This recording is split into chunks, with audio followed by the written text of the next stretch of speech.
ми жұмысына әсер ететін нәрселер.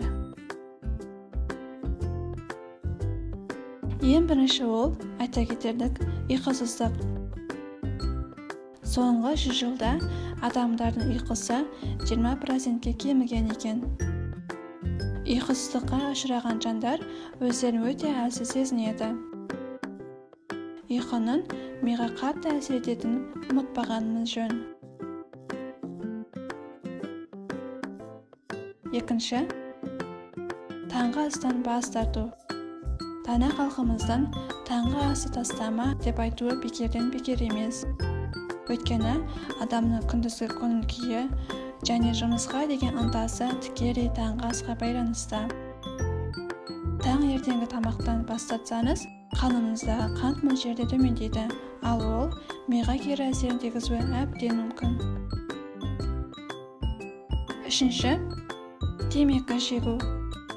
Шылым жеген адамдардың ең алдымен тісі сарғайып, өкпесі қабынады. Оған қоса, темекінің құрамындағы никотин миға зиян тигізіп, өте қауіпті аурумен шалдықтырады. Төртінші, су. Судың жетіспеуі де миға қатты әсер етеді. Біріншіден, есте сақтау қабілетіңіз нашарлайды. Ал екіншіден, ештеңеге зауқыңыз соқпайды. Сол себепті дәрігер мамандар күніне 2 литрден артық су ішуді ұсынады.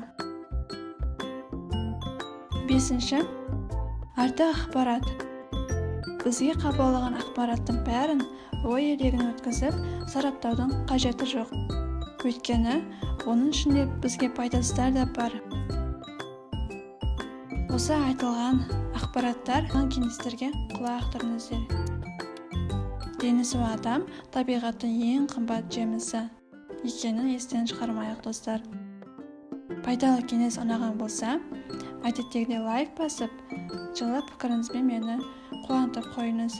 Және осы видео сілтемесін достарыңызға, подругаларыңызға тарқатуды сіздерден сұраймын. Рахмет, менімен бірге болыңыздар.